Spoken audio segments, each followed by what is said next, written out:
বিরাট এক খুশির সংবাদ বাংলাদেশ ফুটবল প্রেমীদের জন্য। বিদায় ঘণ্টা বেজে উঠেছে হাভিয়ের ক্যাব্রেরার। গুঞ্জন আছে ক্যাব্রেরার বদলে ডাগ আউটে আসতে চলেছেন রিয়াল মাদ্রিদ ও বার্সেলোনার সাবেক খেলোয়াড় এবং কোচ হিসেবে বিশ্ব ফুটবলের পরিচিত এক মুখ, যে দায়িত্ব নিলে বদলিয়ে যেতে পারে দেশের ফুটবলের ভাগ্য। কে এই কোচ যে ক্যাব্রেরার পরিবর্তে দায়িত্ব নিতে চলেছে হামজা সমিতদের স্বপ্ন পূরণের, তা নিয়ে বাকিটা জানবো রিপোর্টে। টিকটিক করে এগিয়ে চলছে ঘড়ির কাঁটা।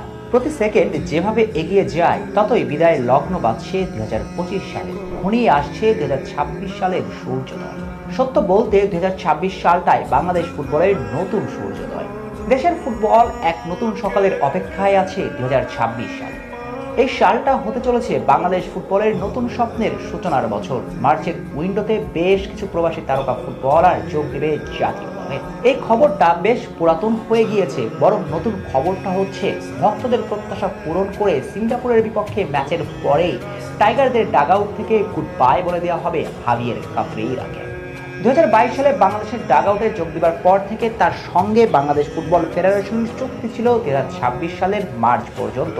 এরপর সাফল্য আসলে বাস্তবে তার সঙ্গে চুক্তির মেয়াদ বাড়িয়ে দিত, কিন্তু বর্তমান বাস্তবতায় সেটা সম্ভব নয়। ক্যাব্রেরার একের পর এক ভুল ট্যাকটিক্স, নির্দিষ্ট কিছু প্লেয়ারদের ম্যাচের পর ম্যাচ খেলিয়ে যাওয়া ডুবিয়েছে বাংলাদেশের এশিয়ান কাপ খেলার স্বপ্নকে।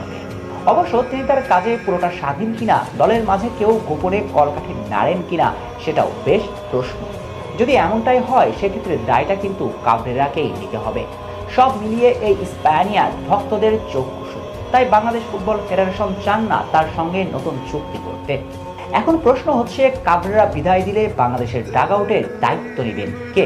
যদিও কোনো নাম এখনো নিশ্চিত নয়, তবে বাতাসে গুঞ্জন ভেসে বেড়াচ্ছে রিয়াল মাদ্রিদ ও বার্সেলোনার যুবদলের সাবেক ফুটবলার জর্জ হিলদা রদ্রিগেজের নাম, যিনি বর্তমানে মরক্কোর নারী জাতীয় ফুটবল দলের দায়িত্বে আছেন। বলা হয় তার হাত ধরে মরক্কো নারী ফুটবলের জাগরণ তৈরি হচ্ছে। তবে এটাই তার কোচিং ক্যারিয়ারের সবচেয়ে বড় সফলতার গল্প নয়, বরং তিনি সর্বশেষ 2023 সালে ফিফা নারী বিশ্বকাপ জয়ী দলের কোচ ছিলেন। তার কোচিংয়ে স্প্যানিশ মেয়েরা করেছে বিশ্বজয়।